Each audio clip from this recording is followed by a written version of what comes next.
Listen, you can call me back. I got the mayor on the other end right now, so let me get him on, and you can call me back.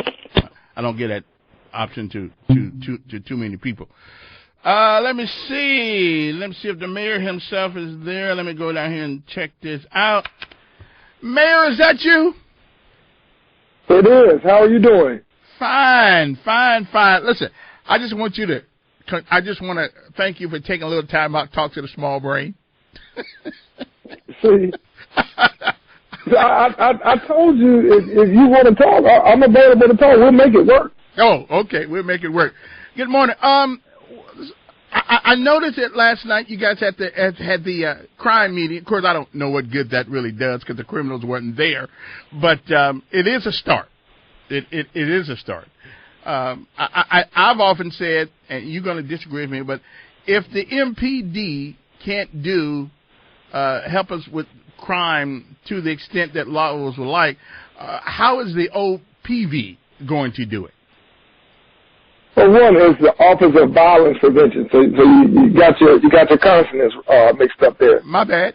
So it's OVP, the Office of Violence Prevention. Mm-hmm. All right. Mm-hmm. So we'll start there. What this is an innovative tool that we studied for well over a year through our partnership of the National League of Cities and my involvement being on their public safety committee and talking to mayors and council people from other urban areas about challenges they were facing and how they went about addressing those challenges, in particular as it relates to violent crime, in particular in poor communities of color.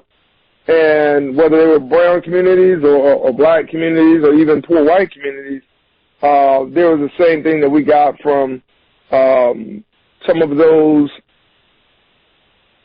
leaders, and that was you've got to try to interrupt the cycle of violence, and you have to show people there's a different way out, there's a different way to approach things, and you have to do that with credible leaders. You can't do that just with the folks from the church. You can't do that with just your community policing. You got to do that with people who have come from those neighborhoods to get out there and connect them to information and resources, and also try to figure out ahead of time how to squash some of the beast, if you will, or some of the friction that may be happening between two groups. Now, look, at the end of the day, no one can police any man or woman's psychology. No one knows how they're going to respond to some type of interaction that occurs. But what we're finding is that a lot of these issues involving crime, not only are they around illicit activity, but people know one another, they're within close circles, and there's usually something that has started that has kind of reached an apex point when a shooting happens, or certainly when something more violent happens. And what the Office of Violence Prevention seeks to do is to build a bridge between the community, those that want to be involved, those that are working every day in the community, to resources, whether that's chemical addiction, substance abuse, mental illness, or just anger management, and also make sure that we're a conduit for information. How can you get out of this way of life and make a training program when people think there's no way they can make an apprenticeship program? How can they get a job in one of these private firms that tells me all the time they don't have enough workers to become licensed HVAC repairmen? How do we connect them and show them what this opportunity is as opposed to this last option that they think is the only one they have? Okay. So that's what the Office of Violence Prevention has done to help lower shootings and to help lower murder rates across the country. Mm-hmm. Now listen, it didn't happen in one day, 1 week, 1 month, 1 year. Right.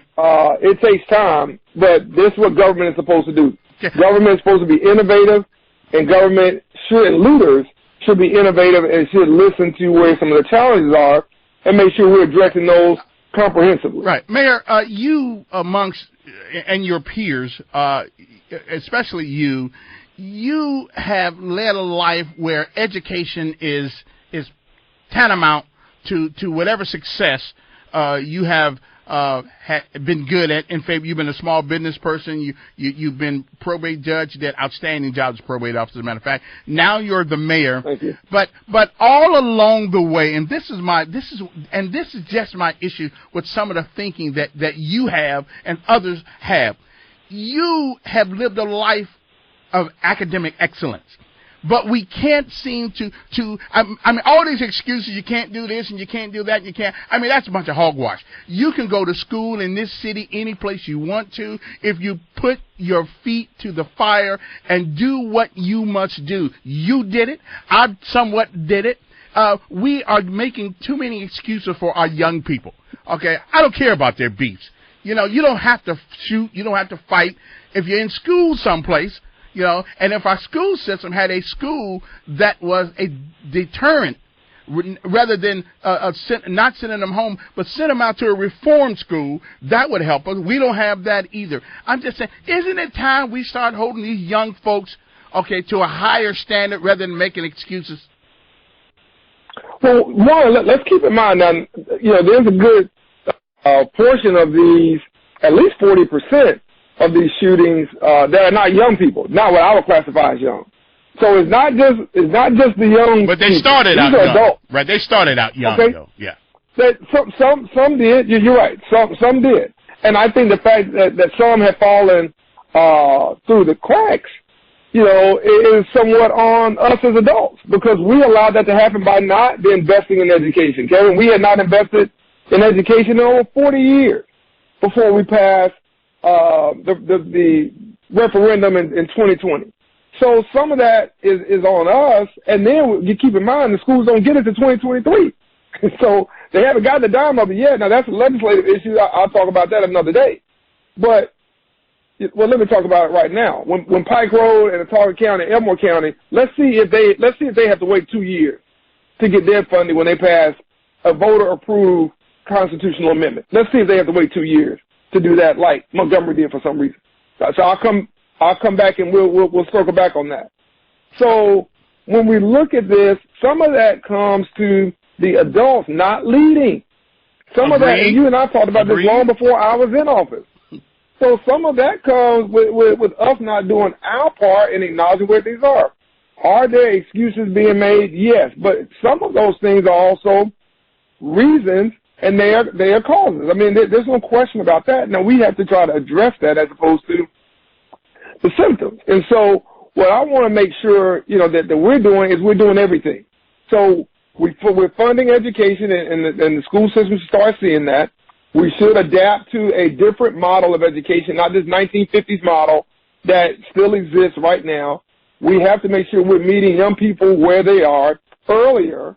And we also we have to acknowledge, look, not every young man or young woman needs to go to college to be successful, right, in particular in today's economy.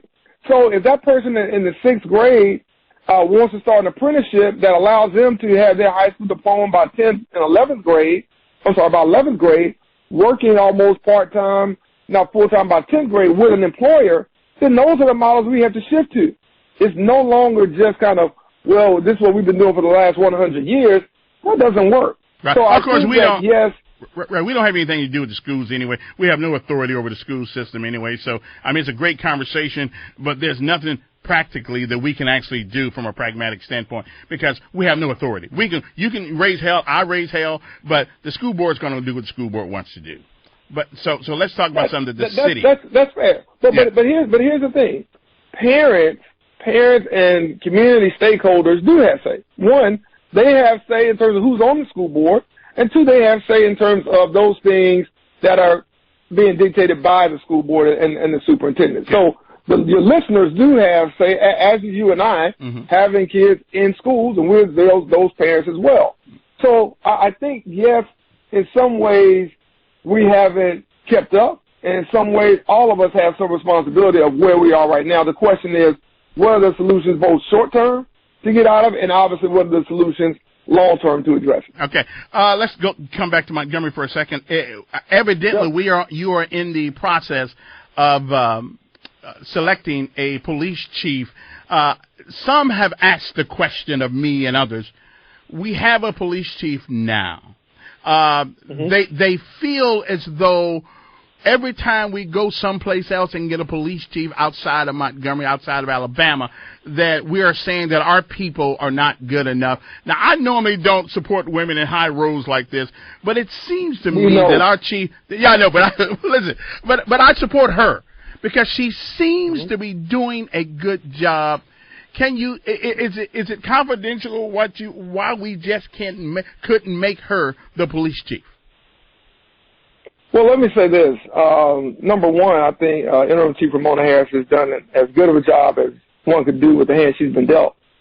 She's taken over the department, stabilized it some, and she's taken it over in a time of challenge with communities and cities around the nation seeing a violent spike in crime. We're no different than Mobile, Birmingham, Augusta, Columbus, Little Rock, Shreveport, go down the list. And we're all trying to share ideas of how to hit this moving target that's called crime. And how do we address that? And so she's done a very good job, I think, in doing that and being someone who, for the most part of her career, has been in MPD. And I think she's got tremendous potential and tremendous leadership capability, and our relationship has worked very well. However, what I'm tasked to do as the mayor or as the CEO of the city is to find the best-in-class leader you can find. And that's why we did a national search. There were those who suggested, well, hey, you can just do it yourself. And we started out doing that, and I really wasn't satisfied in those first few months with how that process was going, and I was a part of it. And I just had to take a step back and understand, this may be something where I needed some expertise. So we brought in a national firm that's made up of two former large and mid-city police chiefs to help us identify just a basic pool, right, of law enforcement leaders that we could assess. We started out with 100, just a general pool or somewhere around there, and then ultimately got down to 42 that were really qualified, and we got it down to about 17 and then 10 and 4. Right. Interim Chief Harris was one of those 4 and did very well. However, the candidate that we extended the offer to is a unique candidate and has a unique set of skills and a unique proven record. And one of the things, aside from, let me say this though, one thing aside from a day one action plan to address and how to reduce violent crime was also their overall leadership show that in their supervision, violent crime, and in particular shootings and murders, have been reduced. And they went through how they did that. And that's something that I know I hear from your listeners all the time. It's something that we know and see on social media, and we hear just in meeting people in person. And so we thought this person was best in class and was such a unique candidate that we couldn't pass up this opportunity. Can I give you some? We got to dot the I's and cross the T's. So, and then hopefully once we do that, we can be more formal and be more specific. But I think Interim Chief Harris has done great, and I really appreciate her leadership and her dedication to the police department. Now, can I let me give you some unpleasant news. Now you don't have to agree with it, but I'm telling you what the rank and file since being the mayor of the airways, I got a lot of responsibility and people come to me. You're not going to be pleased to hear this, but I got to tell you, because this is what's said around in the patrol cars and they said their biggest impediment to doing their job is you. Okay, you're soft. You don't want them to employ tactics that have been known to work for fear of for fear of a reputation that may or may not be warranted. You don't want to bring back the guys on the black trucks who go after these thugs and hoodlums who run around with guns. You don't want to do that. So they say the biggest problem they had, you're tying their hands behind their back. I mean, I'm just saying that's what's being said in polite company at around in the police cars and in the what say you? I say that's untrue, but that's par for the course. Okay. And there may be a minority of officers that aren't happy with our approach to 21st century policing, and that's where we are. And both Interim Chief Harris and the external candidate also understand that and understand how you can police and make communities safer in this day and age. And so a lot of what you just said people have told you is factually incorrect. Okay. And any of the last chiefs would tell you that in terms of where my stance is. We want the community to be safe. We want it to be done lawfully, and we want it to be done professionally. We want more good cops. We want less bad cops. Right. It's pretty simple. Okay. But the crooks haven't changed. Right, but the crooks haven't changed with the changing police tactics. The crooks are still doing it the same way, shooting in people's cars, shooting in people's houses, in the midnight hours, going to people's driveways, pulling doors on their car, trying to break into the house. The other day, somebody kicked in somebody's door and got his butt shot. I mean, the crooks haven't changed. Well, I agree with that, but the system has, and whether we like it or not, is where we are. We just talked about education, law enforcement has changed, and so there are tactics I believe that we can utilize and we have been utilizing that's impacted outcomes, whether people know it or not. Mm-hmm. And I think there are other partnerships that we can utilize both at the state and federal level that will assist us as well. Let me share this thing with you too. It's not just a matter of our police, and I respect, anybody's right to disagree with the decision. I don't believe that anyone of any real knowledge believes that they can't go out and do what needs to be done to make bad guys feel uncomfortable and to capture the bad guys and arrest them.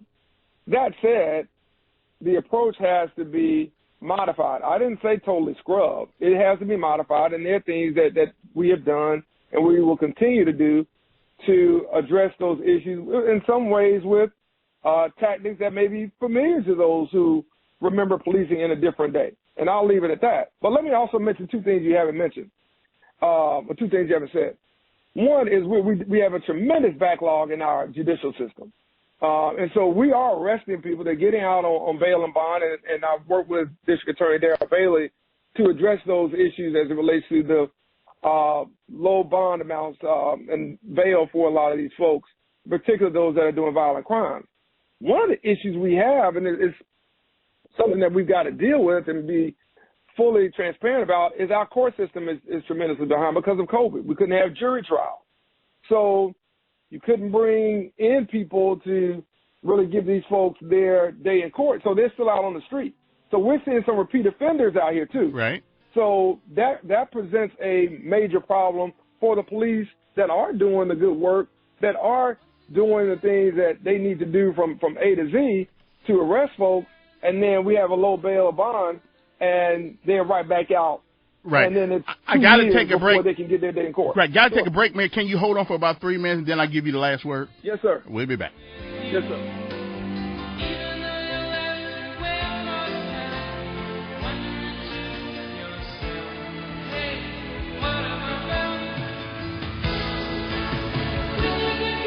News Radio 1440.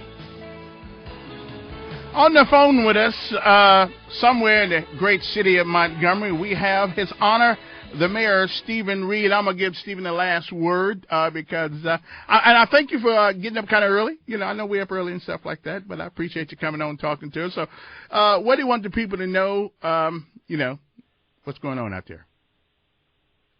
Well, listen, I don't mind getting on the phone early because I'm up early dealing with city work all the time. And so that's par for the course for me. And then I got 2 sons to get out of the house. And so when I'm not dealing with that, I'm dealing with them. So either way it goes, it's either late night or early morning. Usually it's both. So that comes with the territory. But, I'm grateful for the opportunity. And listen, I think we touched on some difficult topics around violence and around crime in the community. And that's certainly the number one priority for me.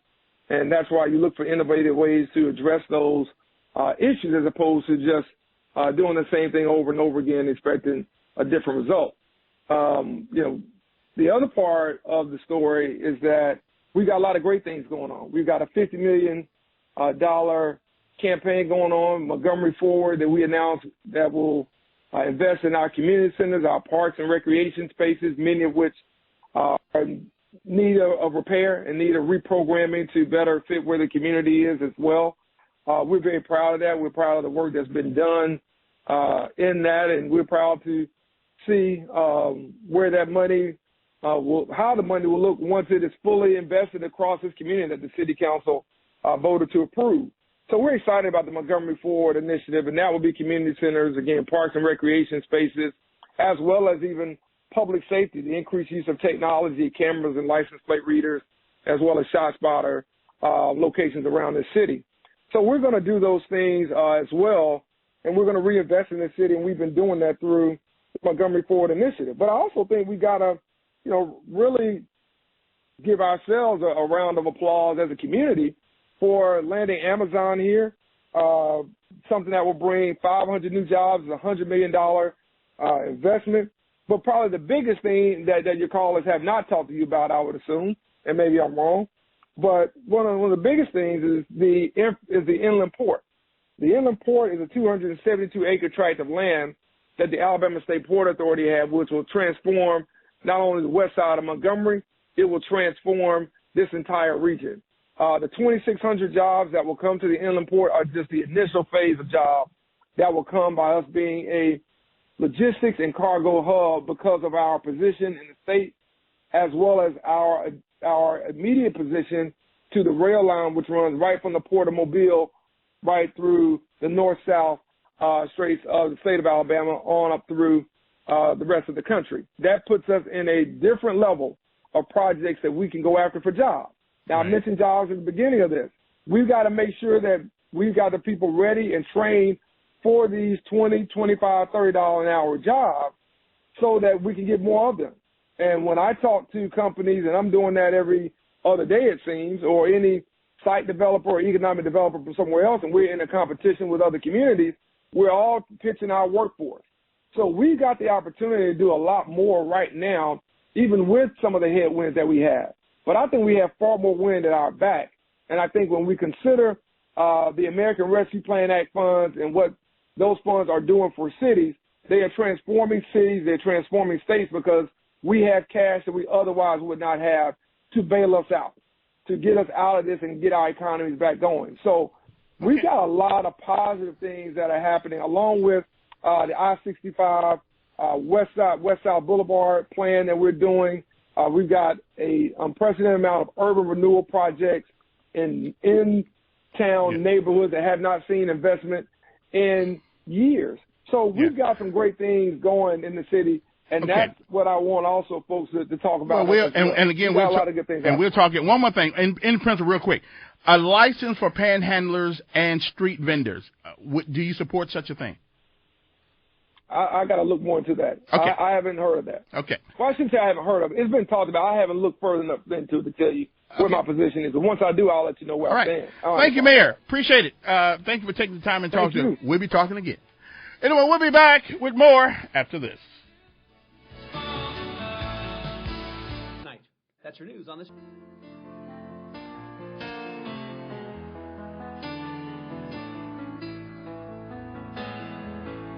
Once in your life, you find someone who turns your heart around, and next thing you know, you're closing down the town. All right. I told my engineer about the phone calls, and he said he did something, so we shall see if that something he did helps. But I had him listen while the mayor was on because we don't want to muffle the mayor.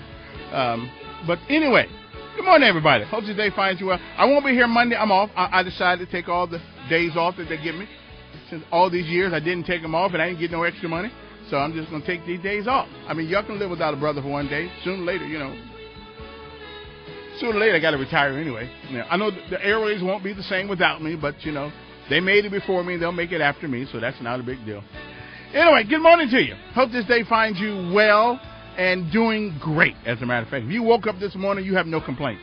I mean, you may have some complaints, but don't worry about it. It could, no matter what situation you find yourself in, you could actually always be in a worse situation, okay? So be thankful it's not worse than it is. Now, I don't know if worser is a certain word or not. I'll probably be Jenkins or somebody that tell me, that's not a word. Well, it's an elkism, okay? Elkism. So when I mess up the English language, just credit that to elkisms, okay? That's what they are, elkisms, okay? Anyway, good morning to you. Hope this day finds you well. I'm feeling pretty good. The mayor's on, but listen, I had to tell the mayor the truth about a couple of things. I love the guy, but I had to tell him the truth about a couple of things. I know plenty of policemen that just say, he's the problem.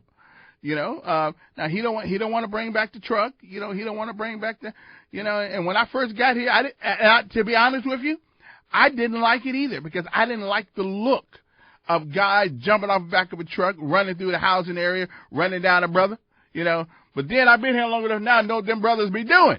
So I'm with them. Get that truck back. Because some of these kids, they're just not going to, they're not going to conform. They're just not. Anyway, good morning to you. There's a piece of legislation that's coming up for the city that I absolutely applauded. The other day at the city council meeting, there was a group of people who want to play music instruments downtown and get donations. And you know what? I'm for that. They are working. They are providing a service, and you can give them money if you want to. If you play good enough, I'll throw something in the plate too. I love that. Now, Cornelius Calhoun brought up an interesting thing. He said, well, what's the difference in them and panhandlers? And I think there's certainly a big difference. If a guy has learned his craft, he knows how to play a banjo or knows how to play a guitar or knows how to play a flute or clarinet or whatever that these guys do, they're providing us with a good service, okay, and entertainment. Panhandlers don't entertain me at all. However, Cornelius brought up, then, yes, make them get a license to do it. And I'm for that. And I personally think $15, $20 a license to panhandle. I'm all for that. First of all, the panhandlers come to this town.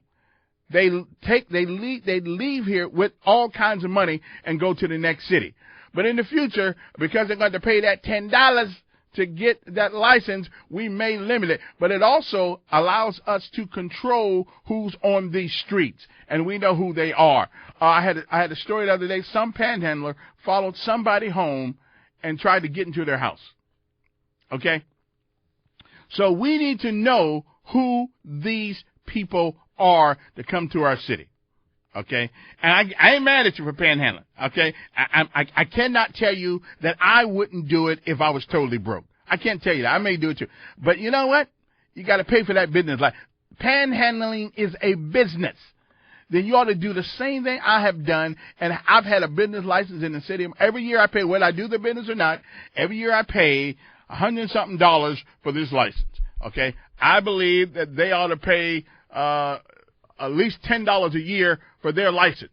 And they got to wear it around their neck, so when you give people money, you know who you're giving money to, and you know who they are, just in case something happens. So, Calhoun, congratulations for the suggestion. I don't know how the mayor's going to see it. He may think we're misusing people. But let me tell you something. These people are getting all kinds of money off the streets of Montgomery.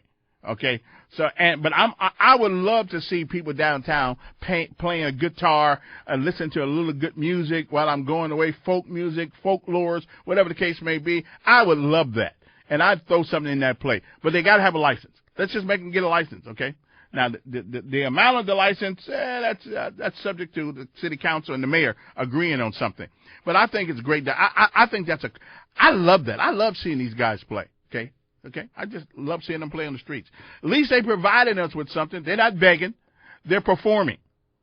And like my good friend from King's Canvas, Kevin King, it's performance art. And I think they ought to be paid for it. If they're good. And if they suck, well, we don't give them anything. I'm just saying. 860-1440 is the number here. You want to give us a call, love to talk to you, whichever on your mind.